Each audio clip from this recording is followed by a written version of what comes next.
It is I, the Gruesome Ghoul, here with another spine-tingling story. Back again, Halloween Horrors by Alan Ryan. Tonight's tale of mischief and mayhem is Miss Mack by Michael McDowell. It's one of my favorites. A story of revenge. A story of evil intention. So sit back, relax, and grab your most creepy crawly snack and enjoy Miss Mack by Michael McDowell. The day is turning into night, and shadows now appear. What once we sang so loud and bold, we mumble now with fear. Trick or treat, we're children who live just down the street. Give us something to spend or something to eat. Let us repeat. Trick or treat.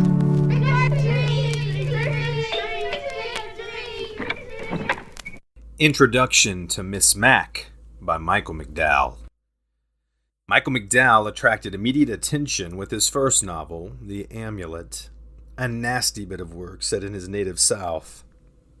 Other novels followed, most notably The Ghostly Cold Moon Over Babylon and The Elementals, an extraordinarily disturbing nightmare bathed in, of all things, brilliant sunshine.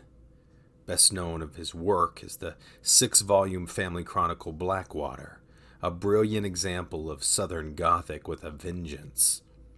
Currently, and in a lighter vein, he's working on a series of novels about a pair of perpetually young lovers named Jack and Susan. Miss Mack is McDowell's first short story. Here, he takes us back to his familiar Alabama landscape of Pinecone, Babylon, and Defuniak Springs, places that can be pretty strange even when it's not Halloween night. Miss Mack by Michael McDowell. When Miss Mack showed up in Babylon in the late summer of 1957, nobody knew what to think of her. She had come from a little town called Pinecone and had a brother back there who did ladies' hair in his kitchen. Miss Mack was a huge woman with a pig's face and short, crinkly black hair that always looked greasy. Her vast, shapeless dresses of tiny patterned fabric seemed always to have been left too long in the sun. She always wore tennis shoes, even to church, because, as she candidly admitted, any other sort broke apart under her weight. She wasn't old by any means, but a woman of such size and such an aspect wasn't regarded in the usual light, and nobody in Babylon gave any thought to Miss Mack's age. For 7 years, she had traveled all over Alabama, Georgia, and Florida, doing advance and setup work for the photographer who came in and took pictures of the grammar school children. She had been to Babylon before, and on this very errand, and the teachers at the grammar school remembered her. Now the photographer was dead, and Miss Mack returned to Babylon. She showed the principal of the grammar school her college diploma and her teacher's certificate from Auburn University and said, "Mr. Hill, I want you to give me a job."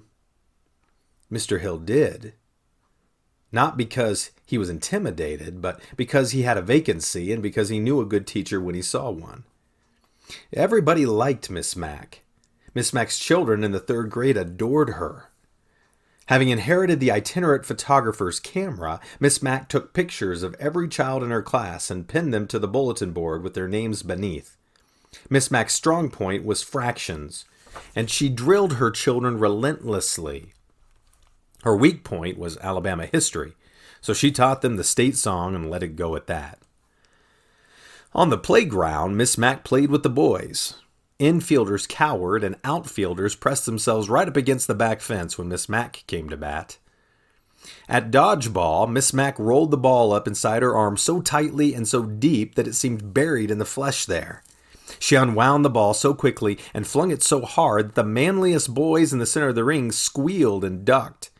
Miss Mack's dodgeball could put you flat out on the ground. Because all teachers in the grammar school were called by their students Miss, it was a matter of some speculation amongst her pupils whether or not she was married. When one little girl brought back the interesting report that Miss Mack lived alone in one of the 4 apartments next to the library, the children were all nearly overwhelmed with the sense of having delved deep into the mystery that was Miss Mack's private life.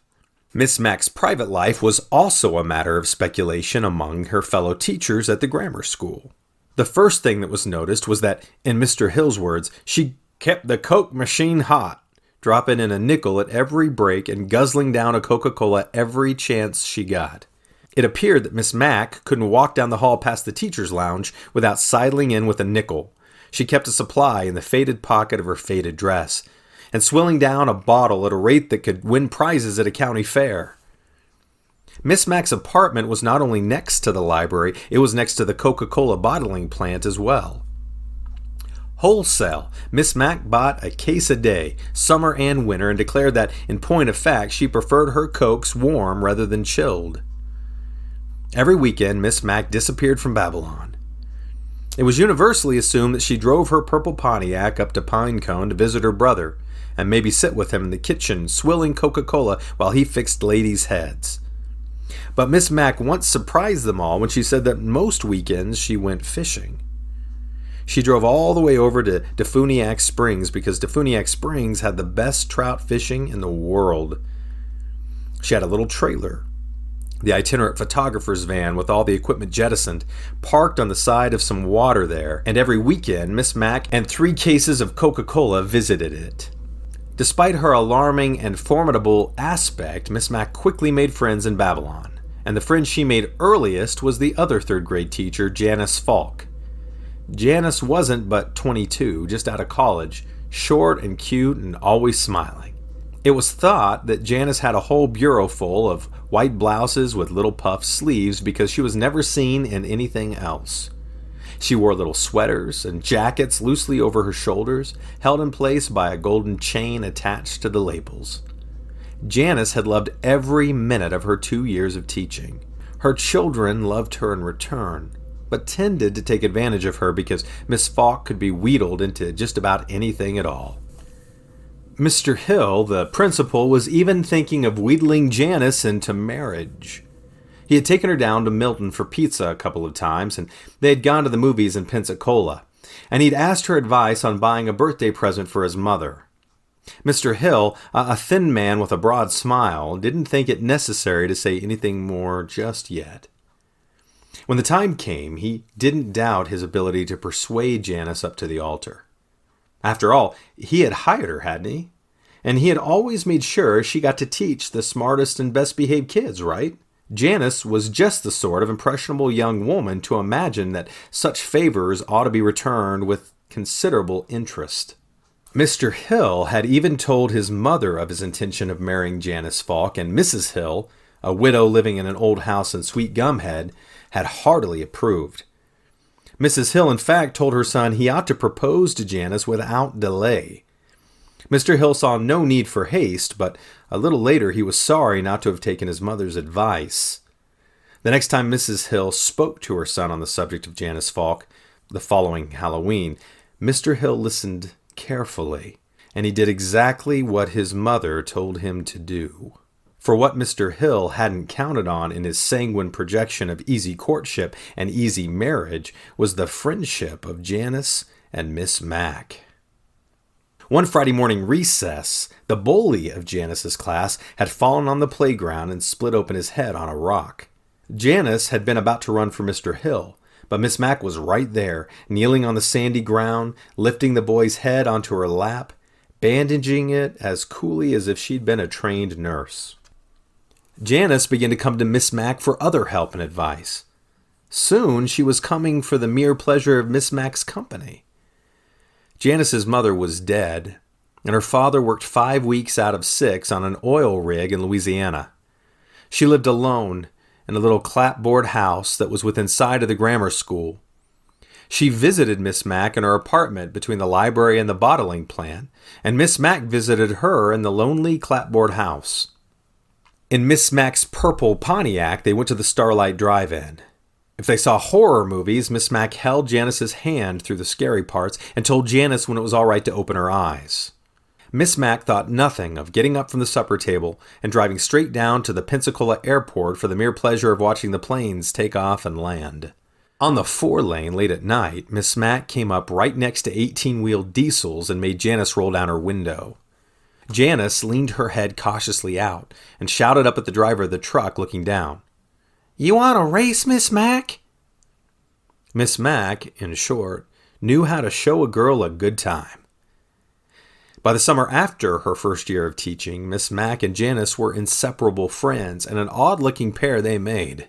Miss Mack's appearance was vast, dark, and foreboding, and people in the street tended to get out of her way. She gave somewhat the impression of a large piece of farm machinery that had forsaken both farmer and field. Janice Falk was petite, retiring, faultlessly neat, like the doll of a rich little girl, very pretty and not often played with. Both women, in consideration of the extra money and the opportunity to spend nearly all their time together, took over the teaching of all the summer remedial classes in the grammar and junior high schools. As if 5 days a week, all day long, were time insufficient to indulge the happiness they felt in one another's company, Miss Mack began taking Janice off to Defuniak Springs every weekend. Gavan Pond, left to Miss Mack by the itinerant photographer, was no more than 5 acres in extent, surrounded on all sides by dense pine forest. One end of the pond was much shallower than the other, and here a large cypress grove extended a dozen yards or so out into the water. The little trailer, still bearing the name and the promises of the itinerant photographer, was set permanently in a small clearing on the western edge of the pond. Directly across was a little graveyard containing the photographer, his ancestors, and his kin by marriage. A dirt track, no more than 2 gravel-filled ruts really, had been etched through the forest all the way around the pond. At Compass North, it branched off toward the unpaved road a couple of miles distant through the forest and eventually led into the colored section of Defuniak Springs. Altogether, Gavan Pond was as remote could be. Miss Mack and Janice arrived at the pond every Friday evening, having stopped on the way only for a coffee can of worms and a rabbit cage of crickets. They unloaded the car, fixed supper, and played rummy until 10 when they went to sleep. Next morning, they rose before dawn, ate breakfast, prepared a lunch, and went out in the little green boat that was tethered to one of the cypresses. All morning long they fished and piled up trout and bream in the bottom of the boat. Janice thought this great fun, so long as Miss Mack baited her hook and later removed the gasping fish from it. The 2 women beneath their straw hats didn't speak, and all that could be heard were the kingfishers in the cypress and the cage of crickets sitting in the sun on the hood of the Pontiac. Miss Mack liked the sound, and said they chirped louder when they were hot. At noontime, Miss Mack rode over to the little cemetery. There, among the Gavan graves, the 2 women ate sandwiches and drank Coca-Cola, though Janice, deliberately to antagonize her friend, sometimes insisted on Dr. Pepper instead. Over this lapse of taste, Miss Mack and Janice passed the time in pleasant and practiced argument. In the heat of the afternoon, they returned to the trailer. While Janice napped, Miss Mack sat in the Pontiac, hot though the vinyl seats were, and listened to the baseball game over the radio. This weekly indulgence necessitated always carrying an extra battery in the trunk against the possibility of failure. In the late afternoon, they sat out in folding chairs by the pondside, talking, and slapping at mosquitoes. Miss Mack had a large stick across her lap. Every time Janice screamed and pointed out a snake, Miss Mack leaped from her chair and killed the creature with a single blow. She lifted its mangled body on the stick and waved it before Janice's face in retaliation for the Dr. Pepper. Once, Miss Mack killed a rattlesnake in the same manner, hesitating not a single moment before running up to the creature and cudgeling it, as ferociously as she would have attacked the most harmless king snake. She sliced off its head and rattles, skinned it, cut out its single line of entrails, and then coiled it up in a buttered skillet and cooked it. She made Janice swallow 2 bites, and then she ate almost all the rest herself. But most evenings they ate the fish they caught that day, Miss Mack consuming far more than Janice.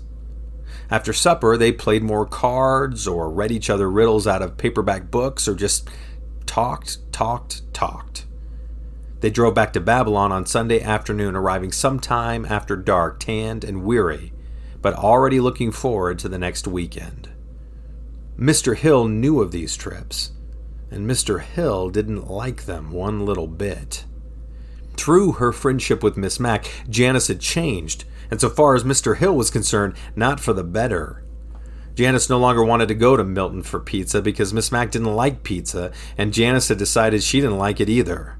Janice no longer considered it a wonderful privilege to be asked to go to Pensacola to a movie because it was so much more fun to go to the airport and watch the planes take off and land and try to guess which relatives waiting in the coffee shop would go with which passengers coming through the gate. Mr. Hill didn't even get to see Janice in church on Sunday morning and sit next to her and hold her hymn book because on Sunday morning Janice was fishing out at Gavan Pond with Miss Mack, getting burned by the sun and eaten up by mosquitoes. Mr. Hill, in short, was worried. He feared that because of Miss Mack's influence, Janice would refuse his offer of marriage. Mr. Hill's mother, to whom he confessed his anxiety, said, "Miss Mack will never let Janice go. You got to take back what's rightfully yours. And if you can't think of anything, then you come on back to me and I'll tell you what to do." Quite beyond any consideration of his fondness for Janice Falk, Mr. Hill had no intention of allowing his comfortable plans to be thwarted by a fat woman with greasy black hair and a face like a pig's. One day in August, right after a meeting of the teachers preparatory to the beginning of the academic year, Mr. Hill had said to Miss Mack, "You gonna keep on going out to your fishing pond after school starts, Miss Mack?" "I sure hope so," replied Miss Mack, "even though we probably can't get away until Saturday morning from now on." Deftly ignoring Miss Mack's "we," Mr. Hill went on. "Where is that place, anyway?" "It's about 10 miles south of Defuniak Springs." "Hey, you know what? My mama lives in Sweet Gumhead. You know where that is? I have to go through Defuniak Springs to get there. One of these days, when I go visit my mama, I'm going to stop by your place and pay you a visit." "Oh, I wish you would, Mr. Hill. We've got an extra pole and an extra folding chair. This weekend, I'm going to put your name on them, and Janice and I'll start waiting for you." Under normal circumstances, Miss Mack's hospitality would have been extended to Mr. Hill's mother. But in her travels through the southern countryside, Miss Mack had heard stories about that old woman. Though Janice and Miss Mack returned to Gavan Pond every weekend in September and October, Mr. Hill didn't come to visit them there. Finally, one day, toward the end of October, Janice said to Mr. Hill, "Mr. Hill, I thought you were going to come see your mama sometime and stop by and see Miss Mack and me out at the pond. I wish you had, because now it's starting to get cold, and it's not as nice. We're going out this Halloween weekend, but that's going to have to be the last time until spring." "Oh, Lord!" cried Mr. Hill, evidently in some perturbation. "Didn't I tell you, Janice?" "Tell me what?" "You're going to be needed here at the school for Halloween night." "Saturday?" "That's right. I was going to get Ms. Flournoy to do it, but her husband's getting operated on in Pensacola on Friday, and she says she can't. Gallstones." Janice was distraught, for she had intended to savor this last weekend at the pond. She came to Miss Mack with a downcast countenance and told her friend the news. "Oh, that's not so bad," said Miss Mack. "Tell you what, we just won't go out at all till Saturday. We'll make just the one day of it." "No, sir," cried Janice. "I don't want you to miss your weekend on my account.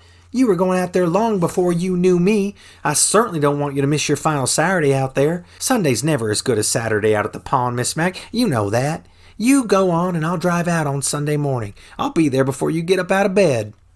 Early on Halloween morning, Janice appeared at Miss Mack's door with a paper bag filled with sandwiches. When she answered the bell, Miss Mack fell back from the doorway in apparent alarm.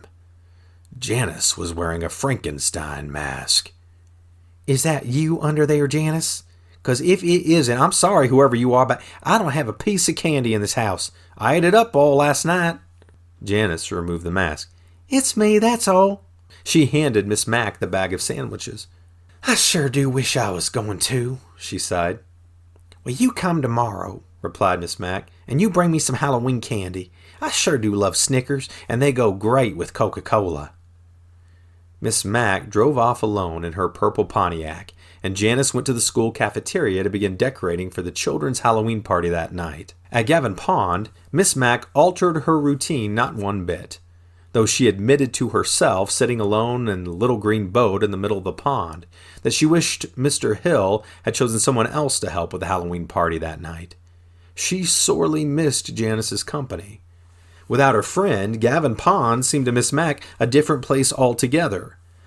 Just when Miss Mack was thinking that thought for the 200th time, she was startled by the sound of an automobile driving along the track that went all the way around the pond. Miss Mack looked up, but could not see the car through the screen of trees. She rowed to shore, hoping very much that it was Janice come to join her after all. It was not. It was Mr. Hill. "I had to pick up some things for my mama last night," said Mr. Hill in explanation, "and I thought I'd stop by on the way back home." "How'd you find us? This place is about 200 miles from nowhere." "Us?" "Just me," said Miss Mack. I'm just so used to Janice being out here that I said us by mistake." "Too bad she couldn't come," remarked Mr. Hill. "Well, it was Mama who drew me a map." "Your Mama? How'd she know about this place? Gavan's Pond's so little and so out of the way, they don't even put it on the country maps." "Oh, Mama's lived around here all her life. My Mama knows every square foot of this country," replied Mr. Hill with some pride. "And my Mama said to tell you hi, Miss Mack." "Your Mama don't know me from Jezebel's baby sister, Mr. Hill," exclaimed Miss Mack in a surprise unpleasantly alloyed with a sense, somehow, of being spied upon. "My Mama," said Mr. Hill, "has heard about you, Miss Mack. My Mama is old, but she is interested in many things." "I have heard that," said Miss Mack uneasily. Miss Mack had also heard that the things that Mrs. Hill interested herself in withered up and died. But Miss Mack did not say that aloud to Mr. Hill, because Mr. Hill evidently loved his Mama. He visited her often enough and was wont to say in the teacher's lounge that he always took her advice, and when he didn't take her advice, he should have. Miss Mack just hoped that Mrs. Hill hadn't given her son any advice on the subject of herself and Janice Falk. Miss Mack liked Mr. Hill well enough, but she knew jealousy when she saw it, in man or woman. Miss Mack cooked some bream for Mr. Hill's lunch, and they sat and talked for a while in the folding chairs. Miss Mack said how sorry she was that the ball season was over. About 4 o'clock, Mr. Hill gathered himself up to go. "It sure has been pleasant, Miss Mack. Now I know why you and Janice come out here every single weekend. I'm just real jealous." "We are pretty happy out here," returned Miss Mack modestly. Hey, you know what? It's Halloween. Aren't you going to be scared being out here all by yourself?" Miss Mack laughed. "Janice came over this morning wearing a Frankenstein mask, and that didn't scare me one little bit. I've stayed out here all by myself lots and lots of times. Before I knew Janice, I was out here all the time by myself." "You don't have to worry about me." "Well, I'm glad to hear it. Listen, I got to get on back and help Janice out at the school." "Well, you go on then. You give her my best and tell her not to forget my Snickers." Miss Mack went inside the trailer as Mr. Hill drove off. She was clattering with the pans, or she would have been able to hear that not very far from the trailer, Mr. Hill stopped his car. In the pine forest, it was almost dark. Mr. Hill had just turned onto the track that would lead him back to the dirt road to Defuniak Springs. He killed the ignition, got out quietly, and opened the trunk. He took out a small, corrugated box filled with heavy black ashes mixed with cinders.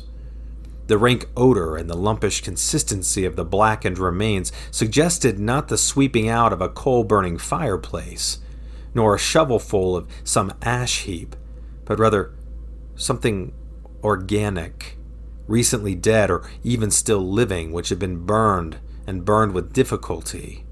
With a measuring cup that he took out from a paper bag in the trunk, Mr. Hill scooped out a portion of the cinders and the ashes and sprinkled them in one of the ruts of the track that led away from the pond and toward the road. Then he poured a cupful into the other rut, and so alternated until he had distributed the ashes and cinders evenly. Then he tossed the measuring cup and the cardboard box back into the trunk of his car and shut it. Taking then a piece of yellow notepaper from his shirt pocket, he unfolded it, held it close to his eyes in the decreasing light, and in a low voice read the words that had been written upon it. From the same pocket he took a single calendar page, October of the current year, and set fire to it with a cigarette lighter. After this was burned and the ashes scattered on the ground, Mr. Hill pulled from his trousers a child's compass and a cheap wristwatch, such items as are won in ring-toss booths at traveling carnivals. He checked that the compass needle did indeed point north.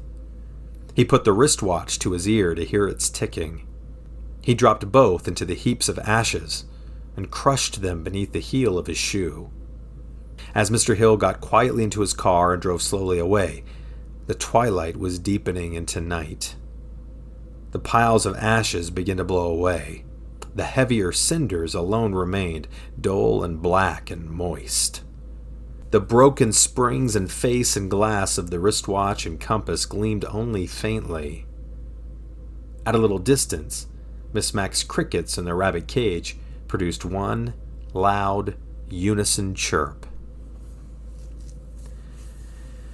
Miss Mack fixed more fish for supper.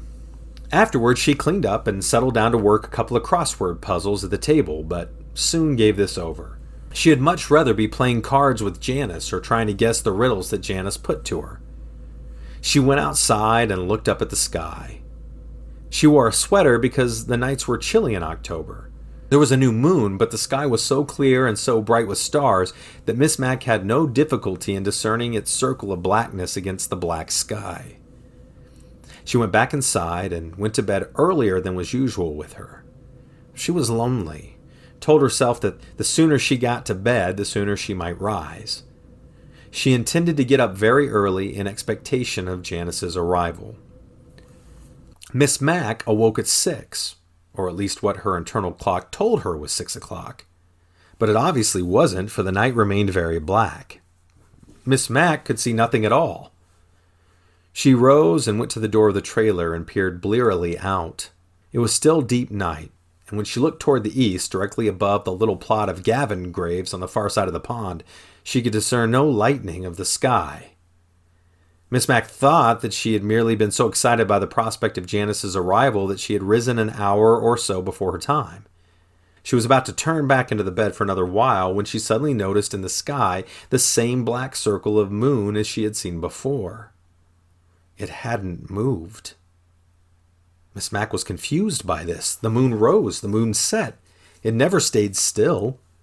Perhaps she attempted to tell herself it had moved a little. In that case, she'd been asleep not 8 hours, but perhaps only 1. That would also explain why it was still so dark. Yet she felt as if she had slept for 6 or 7 hours at the very least. Miss Mack went back into the trailer and lay down again. If she had slept for only an hour, then she ought to go back to sleep until morning. Perhaps she would be waked by the horn of Janice's car.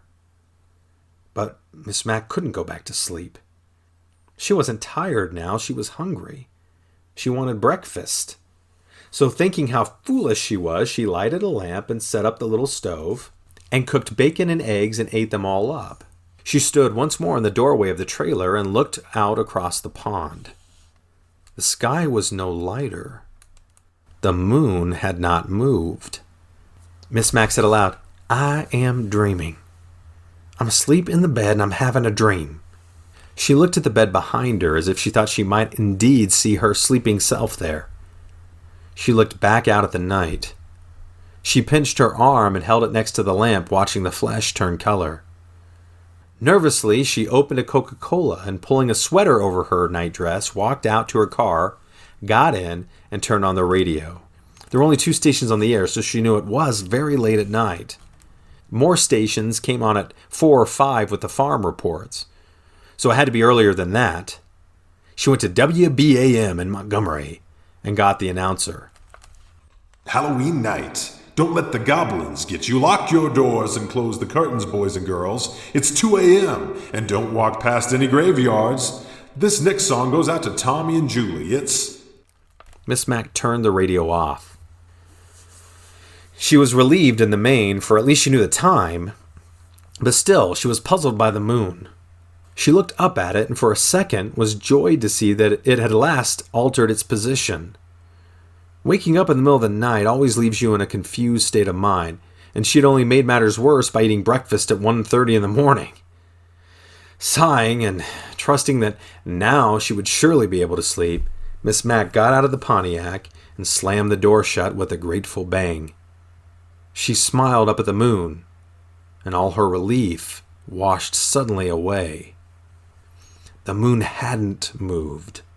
Only she had. When she went back to the door of the trailer and looked again, it still hung the same distance above the top of the same cypress as before she had prepared her untimely breakfast. Miss Mack returned to the trailer and lay down a third time. Her nervousness she carefully ascribed to the strangeness of being up and about so late at night. She willed herself to sleep, slipped into unconsciousness, and woke at a time that seemed at least several hours later. Certainly she suffered the grogginess and physical lassitude attendant upon too much sleep. She went hastily to the door of the trailer. The moon had not moved. This time neglecting her sweater, she ran to the car and turned on the radio. WBAM was playing music, and she turned to the only other station. She heard the end of a song, and then the announcer came on. And here's the 2 a.m. wrap-up of some of the day's top stories. She turned the radio off. She sat very still in the front seat of the car with her chin immobile upon the steering wheel, staring up at the moon, attempting to trace even the slightest movement. She could see none at all. Miss Mack, with nothing else to do, fixed more bacon and eggs. As she cooked and as she sat at the table and ate, she refrained from looking out the door at the moon. She saved that for when she had carefully cleaned up. She went with conscious bravery to the door of the trailer and looked out, taking great care to stand exactly where she had stood before so that any slightest alteration of position would be detectable. The moon had not moved. It was still 2 a.m. on WBAM, and on the other station as well. This time, she listened to the song that was dedicated to Tommy and Julie, and then turned to the wrap-up of some of the day's top stories. Not much happened on Halloween. With sudden resolution, Miss Mack ran back to the trailer, quickly dressed, and came back out to the car. She started it up and backed onto the track. The crickets were in the cage on the back seat, and they brought the voice of the forest along with them.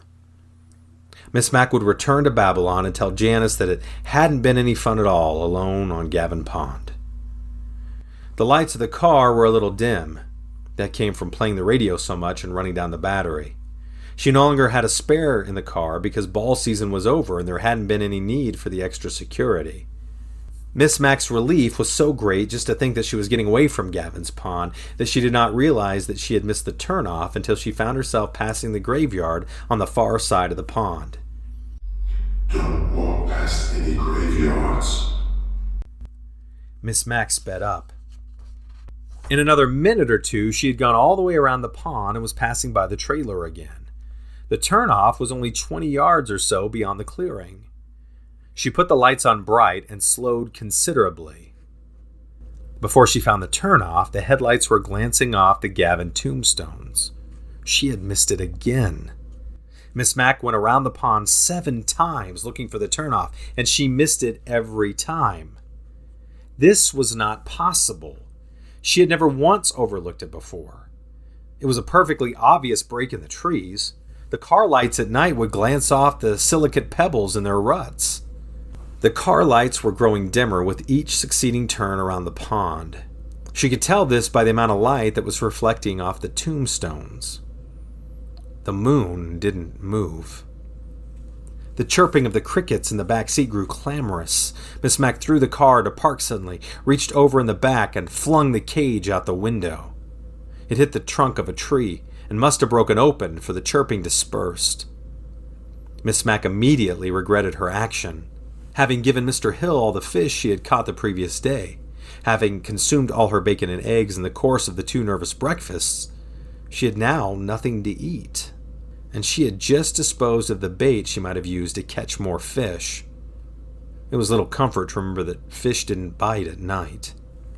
Miss Mack drove around more slowly now and even began to look for the track leading to the Defuniak Springs Road on the opposite side of the pond from where she knew it to be. She pinched her fat arms until they were bruised and raw, hoping with each attack to wake up in any place but this. Miss Mack realized suddenly that not only was she wearing down her battery, she was using up her gas. She had very little left. She hadn't looked at the odometer when she first attempted to drive away from Gavan Pond. Why should she have? But she suspected that she had already driven 35 or 40 miles. On a straight road, that would have carried her all the way back to Babylon. The moon hadn't moved. Miss Mack stopped the car by the trailer, got out, and went inside. She sat down exhausted on the bed. She went to sleep again and slept for she knew not how long. She hoped that when she waked it would be day, that Janice would wake her by knocking on the door of the trailer.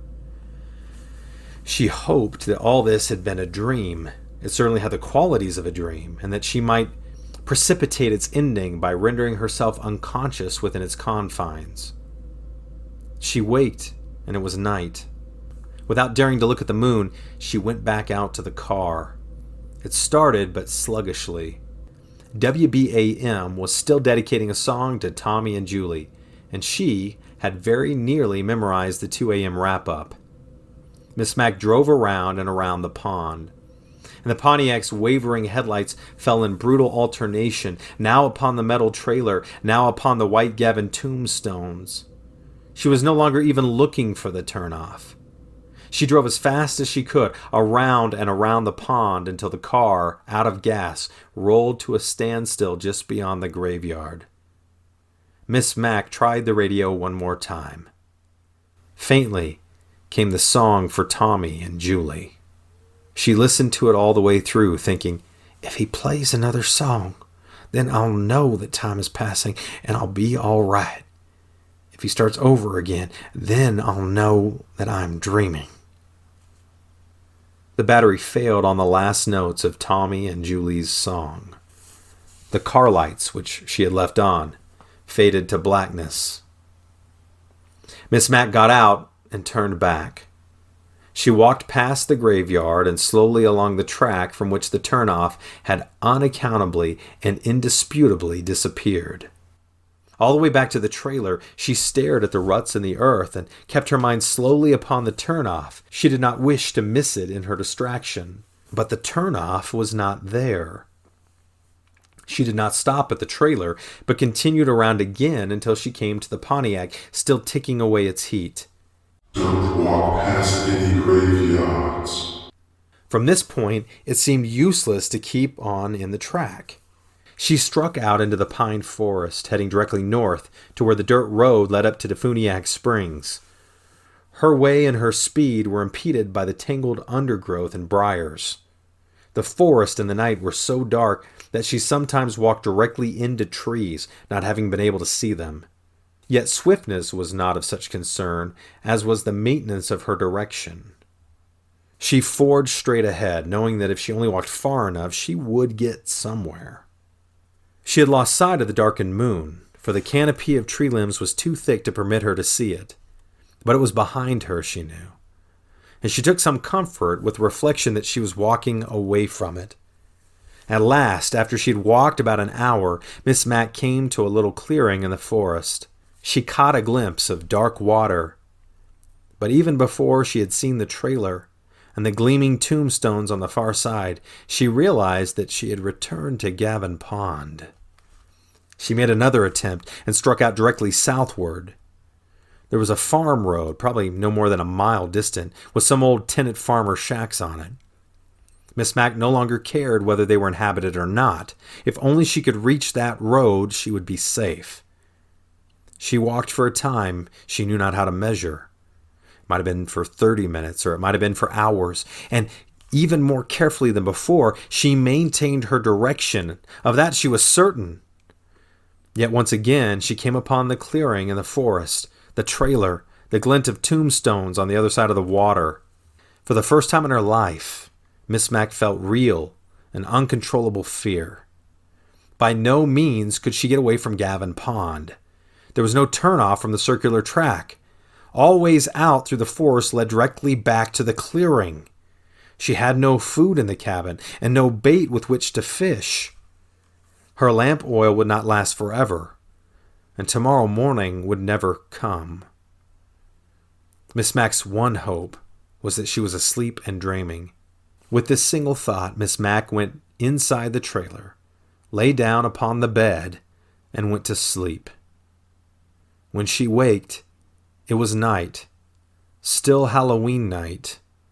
The moon hadn't moved.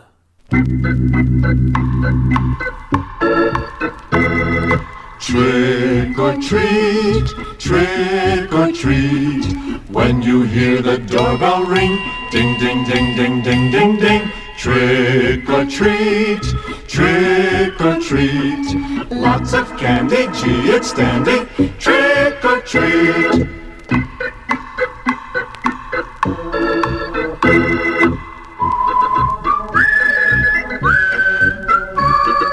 Painting up your cheeks and nose, dressing up in funny clothes. Lots of candy, gee, it's dandy. Trick or treat. Dum dum dum, dum dum dum. Cinderella, Peter Pan, walking with a monster man. Dum dum dum, dum dum dum. Lots of candy, gee, it's dandy. Trick or treat. La la la, la la la. Goblins, witches all about. Get you if you don't watch out. La la la, la la la. Lots of candy, gee, it's dandy. Trick or treat.